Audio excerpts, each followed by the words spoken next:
Wilhelm II was born on January 27, 1859 in Berlin, the capital of the Kingdom of Prussia. His full name was Friedrich Wilhelm Victor Albert, and he belonged to the powerful House of Hohenzollern, which ruled Prussia and later Germany. His father, Crown Prince Frederick William, later Emperor Frederick III, was a liberal-minded ruler, while his mother, Princess Victoria, was the eldest daughter of Queen Victoria of the United Kingdom. This British connection strongly influenced Wilhelm's upbringing but also caused inner conflict throughout his life, as he both admired and resented Britain. At birth, Wilhelm suffered a serious injury that left his left arm permanently withered and shorter than his right. This disability deeply affected his personality, contributing to insecurity, emotional volatility, and a lifelong desire to prove his strength and authority. Childhood and education. Wilhelm II received a strict and demanding education focused on military discipline, nationalism, and loyalty to the Prussian state. His tutors emphasized obedience, duty, and the belief that monarchy was divinely ordained. At the same time, his mother tried to expose him to liberal British ideas, constitutional government, and culture.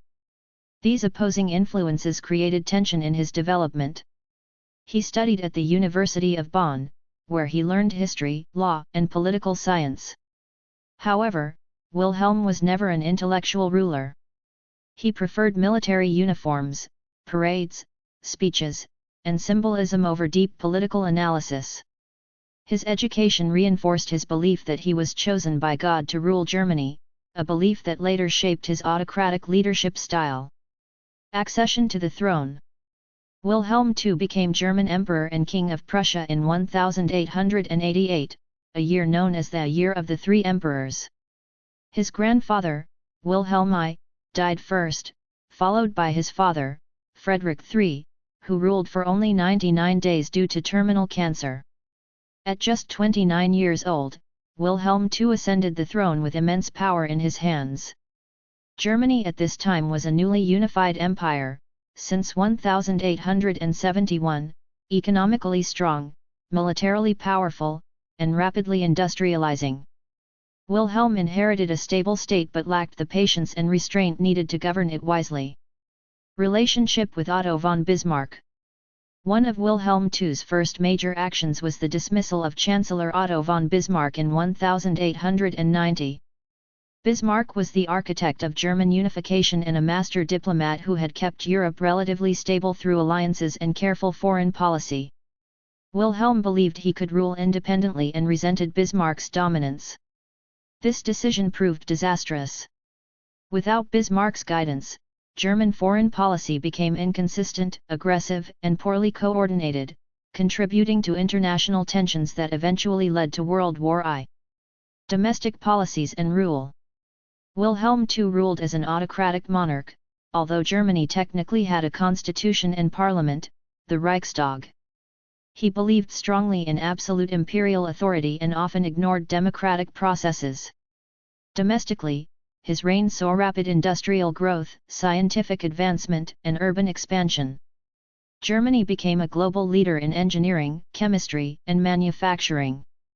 However, Wilhelm failed to manage social tensions effectively.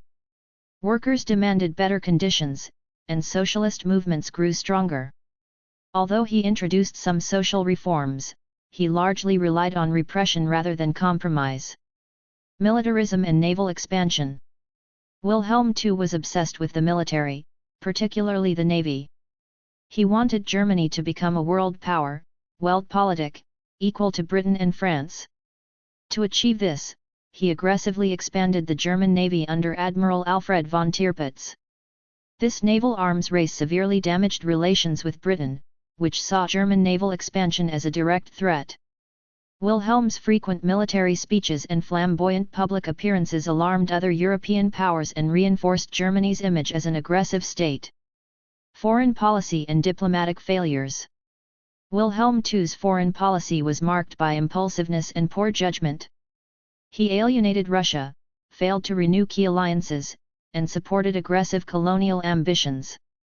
His public speeches often worsened diplomatic crises, such as the Kruger telegram, 1896, which angered Britain, and the Moroccan crises, which antagonized France.